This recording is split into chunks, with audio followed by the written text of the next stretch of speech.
Welcome back to the lectures for CGT 356. In this lecture, we're going to be looking at security and encryption in our websites and databases. So to start out with, we're going to talk a little bit about cryptography. And cryptography is a technique for taking your plain text and converting it into jumbled text that is unreadable and back again. Encryption is the process of using cryptography to take your plain text and making it jumbled, and decryption is taking the jumbled text and converting it back into readable data. When you talk about cryptography, you're looking at usually some type of an algorithm that scrambles up your data and a key that defines how you scramble and unscramble it. And based off of the type of key that you use in your cryptography, you have two different types of encryption that you can use: symmetric and asymmetric.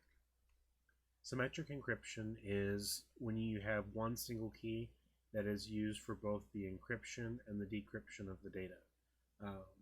It's faster, it's simpler, and it's riskier.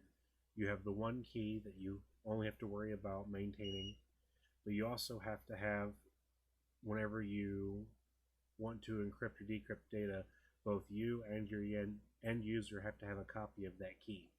And if somebody gets a hold of that key, they have complete and total access to your system. Asymmetric encryption solves that security issue by having the two different keys. It's also called public and private key encryption, which is what we use with our SSH. You have your public key, which encrypts your data, and your private key, which decrypts it. And so this way, if somebody gets a hold of one of the keys, they can't use one to solve the other. You have to have both of them to be able to completely access your data. And I'm not really going to go into key escrow. The idea behind key escrow is that with all of the major cyber threats and cyber terrorism that the world is facing today, that there should be authorized people in government who have access to a list of all of the public and private keys, so that if they need to investigate, they have the authority to go in and look at data, because it's getting incredibly hard to be able to brute force encryption anymore. You have to have those keys to be able to access encrypted data. So when you do encryption, you use things called ciphers to actually encrypt your data. And the ciphers are whatever method or formula or algorithm that you're working with that takes your plain text data and converts it into the encrypted format. And there are the classical ciphers that kind of everybody really knows now. Your substitution is where you take one letter of the alphabet and you replace it with a pre-designated different letter. So you get your jumbled up text and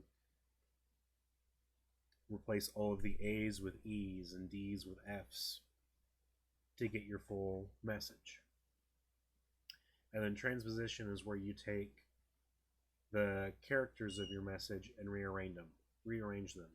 So you swap every first and fourth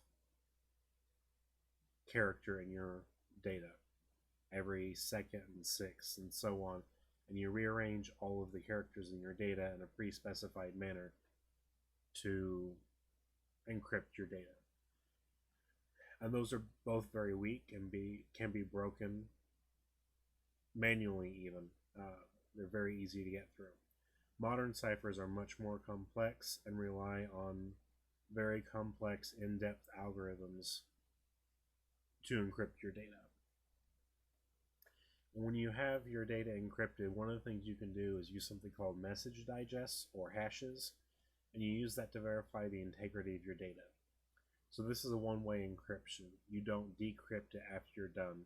You take whatever your message is, and there are several different methods for generating your message digests, but it's a one-way encryption, and when you're done, you get a string of characters of a predetermined length back that are called a checksum value. And these are unique for whatever piece of data that you send out. And if your data has been changed in any way, even down to the number of spaces or the placement of the punctuation, even the very tiniest change will drastically change that checksum value. So you can very quickly see if the data that you sent is the data that your end user is receiving based on whether or not those checksum values match up exactly. And one of the ways that you can help with encrypting your data is using a secure shell. And we've already been doing this. This is the SSH that we use with our FileZilla. Things that secure shells allow you to do. It allows you to work remotely on a system as if you were physically there. And what we've been using it for is our secure file transfers to get our web pages up on our servers, and for the remote administration of our actual physical server. You can also use it to secure applications if you use like port forwarding. Your secure shell always uses port 22. So going over some basics of security. When we talk about security with our servers and our data, there are really three things that we're looking at trying to protect: confidentiality, integrity, and availability of our data. So confidentiality is something you're trying to keep secret. At its most basic form, you're talking about things like passwords and ATM pins. It's data that you need to keep unidentifiable. There are many different ways that this can be compromised, looking at both digital and physical means of compromising confidentiality. Digitally, you're talking about things like packet sniffing and password cracking, or key logging and phishing. Physical compromises, you'd be looking at things like dumpster diving and wiretapping. And so to go into these a little bit, packet sniffing is when you set up a program to monitor traffic coming through the Ethernet level of communication. So you're actually, logging what is being passed through and having it identify any unencrypted information that you could use to try and get things like passwords and pins and things like that. Password cracking would be like you're brute forcing a password, trying to guess all the characters in it. And to give you an idea, if you have a 9-character password, that's something that can be cracked in 5 days. A 10-character takes about 4 months, an 11-character takes 10 years, and a 12-character can take over 200 years to crack. And that's not saying that every 12-character password you take would take 200 years. That's to run through all the possible combinations. That's how long it would take. You could very easily guess a 12-character password on the first go, but the odds of that are incredibly small. Dumpster diving would actually be physically diving in somebody's dumpster. People write down their passwords on a scrap of paper and throw it away, or they throw away your pin is slip of paper they get without properly disposing of it. Wiretapping, actually accessing and eavesdropping on people's either their computer's output or even like phone, if somebody happens to say their password over a phone conversation. Keylogging is a software that records every keystroke the keyboard makes, and then the hacker goes through and tries to identify things that might be passwords. If it's something you access often, it becomes easy to see if they have that software on your computer, because your passwords and your usernames are things that you put in repeatedly. And then phishing is fraudulent communication to try and get a user to divulge their name and password and any other confidential information that somebody might want to steal. So not all of these are things that you can try and protect. You try and do your best to set it up and encourage your end users to not make themselves vulnerable. And you try and take care of whatever security issues you can based off of whatever encryption you put in place. So by encrypting your data, you can try and beat things like packet sniffing. There's not really a whole lot you can do for your end users doing something dumb. like writing down their passwords and leaving them out to be seen or thrown away. Data integrity is the idea that what you sent is what is received. The data has to match exactly on either end of the communication for the data to be considered to have good integrity. And this is where we are kind of looking at the message digest. That's one way to validate that your data does have integrity. And some things that can compromise your data's integrity: salami attacks, data diddling attacks, session hijacking, and man in the middle. So man in the middle is when you have somebody who either just eavesdrops on the communication or actually manages to insert themselves into the communication line, so that instead of your end users communicating with your database, they are communicating with somebody in between, and that person is inputting the information they need. And that one way you can see where people have tried to prevent some man in the middle. If you go to any major website, if you misspell it slightly, you don't actually access a website, because there have been instances in the past where people will say you wanted to go to walmart.com. Someone would buy up the domain for walmart.com and leave off the T, and somebody would mistype it and think they actually land on the legitimate Walmart page, and then send all of their login and credit card information to a random person. So a lot of big companies will go ahead and buy up all of the domains that are similar to their domain, so that they don't have to worry about somebody else intercepting. Session hijacking is where somebody manages to get a hold of the end user's cookie or their session ID and use it to gain access to the system. Data diddling is similar. Salami attacks are where you do lots of little tiny attacks that on their own aren't anything and might not raise a flag, but when you combine all of them together, it amounts to one large attack that actually destroys the integrity of your data. Personally, I kind of see this in those messages that go around Facebook about, like, what is your ninja name? And they ask for, your birth month, your mother's birth month, and your father's birth month. That in itself is not that bad, but if you have one person posting those, and they post all different kinds of them, and the same people respond again and again, a lot of those will ask for things like, your mother's maiden name, your first pet's name, and you could actually build up enough of those tiny pieces of information to actually be able to compromise somebody's account. And the last one is availability.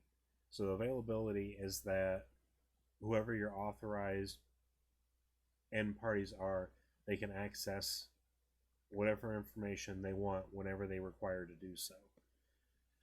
And this is usually compromised by DOS and DDoS attacks. Specifically, SYN attacks work really well against these.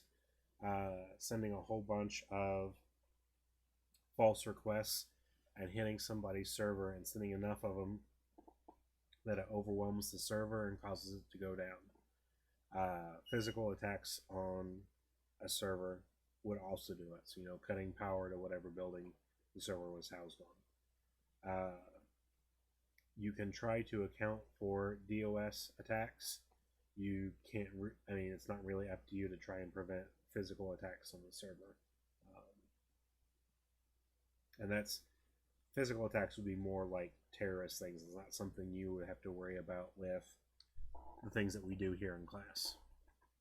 And when we talk about trying to do security for your websites, you're really looking at a big tug of war between security, usability, and functionality.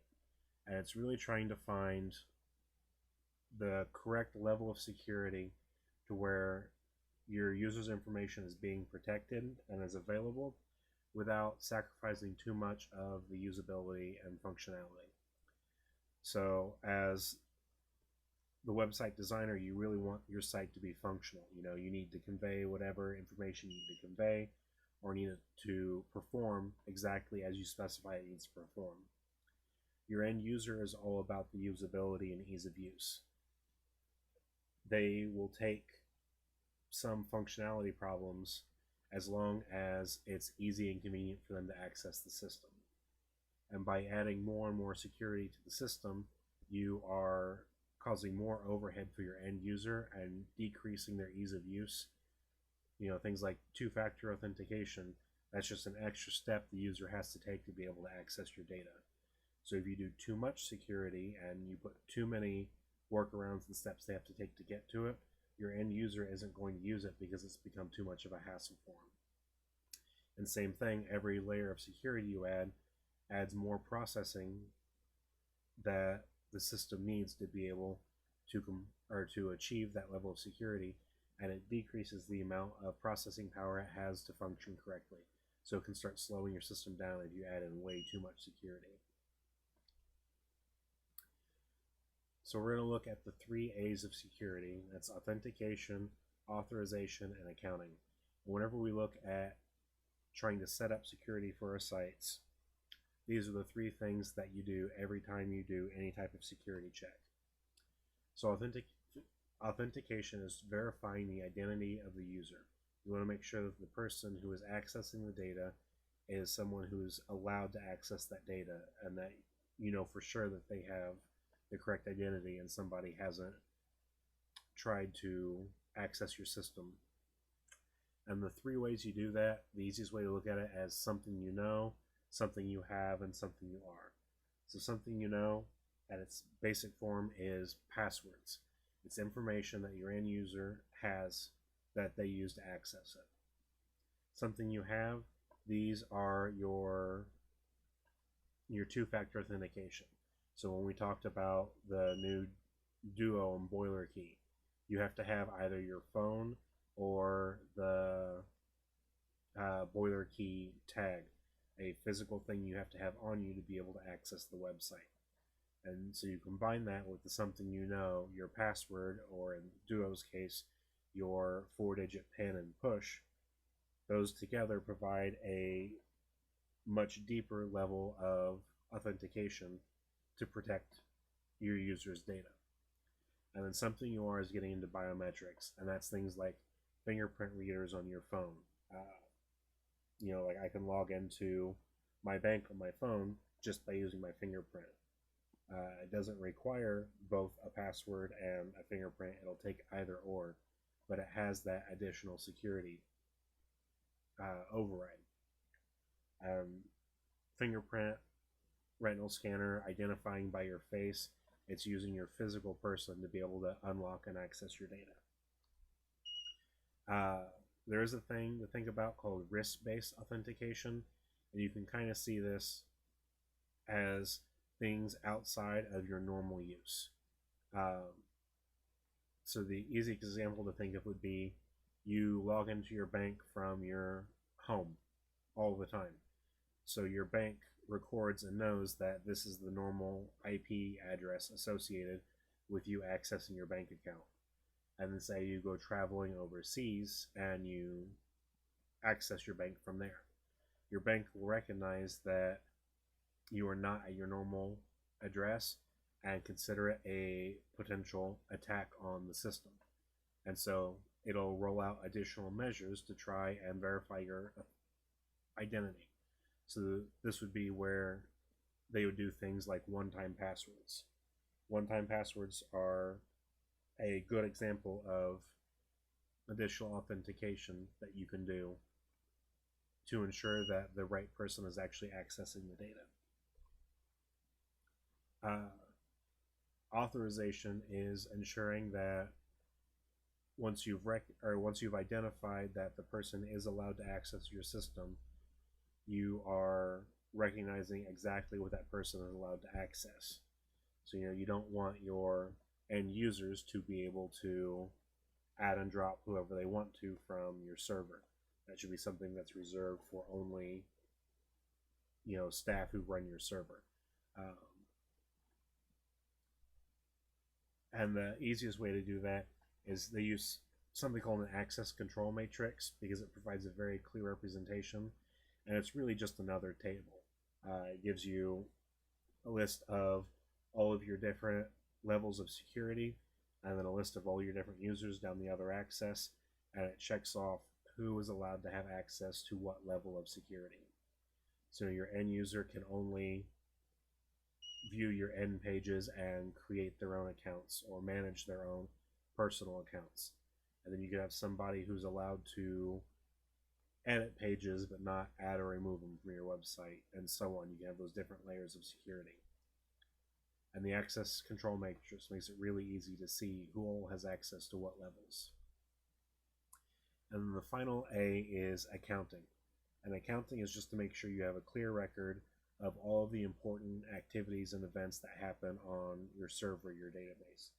So this is keeping track of things like your login and logout, any like insert, update, or deletes you do on your database. And typically these are recorded in audit logs. And you really want these to be able to detect breaches in your security and to investigate any of those incidents. So if you find out after the fact that somebody has broken into your site, you can go back and look at your logs and see exactly when it happened and how it happened to try and prevent a repeat. So some terms that I think you should know: non-repudiation is an assurance that something cannot be denied. So, if you send a message to someone saying that you will do something, non-repudiation means that that person you sent the message to, you can't come back and say, well, no, I didn't do that. Or for protecting yourself, they can't send you something and then try and claim that they didn't do it. It's there, you can see it, you can see what they did, and you know that they actually did or didn't do whatever it is they said they were going to do. A vulnerability is just a weakness in the system. This is where things like keyloggers and unencrypted data, things like that, are vulnerabilities. Short password is a vulnerability. It's any way that somebody can try and get into your system. The concept of a 0-day vulnerability, if you think about like your antivirus program, it's really just a database of all of the known viruses that the software is programmed to identify. And once it identifies them, it removes them or prevents them from accessing your system. And there are new viruses being written all the time. There are new ways that your system can be exploited. And there is a time from the moment that a new incursion is detected until the time that a patch is released to block and prevent that incursion, that you are not being protected from that type or that weakness in your system. And so that is the 0-day vulnerability. It's that delay in time, however long it is, before that weakness is patched. An exploit is something that can be used to your advantage, and in this case you're talking about an exploit in that a hacker will use a vulnerability as an exploit to access your system. So real quick, here's just a list of the types of hackers. You have black hat, white hat, and gray hat. Black hats are people who are just being malicious in their hacking. They're looking to bring down your system or cause you problems or delete your data. White hats are people who try and use their hacking skills to protect data. So they would do things like attempt to hack a company to show them their weaknesses, or help write code or programs to help prevent black hats from being destructive. And they usually get jobs as security analysts. Gray hats are people who do both. They go back and forth between being destructive and being helpful. And the rest really aren't all that important. Suicide hackers are black hats who don't care if they get caught or not. Script kiddies is just a term for people who don't actually know how to hack, but they use pre-written code pieces to do their hacking. Spy hackers is silly. It's, spies, people trying to get trade secrets, so corporate or international. Cyber terrorists, that's something we deal with nowadays. And then state sponsored hackers, that's been a big thing in the news recently, with governments accusing each other of using hackers to try and get sensitive information. That's the basics of security for now. We'll go over it more in lab on Wednesday, and there will be another lecture on it before the end of the semester. But this is just kind of an overview to get you guys started on thinking about the types of security that you need to incorporate to protect your data and to protect your end users.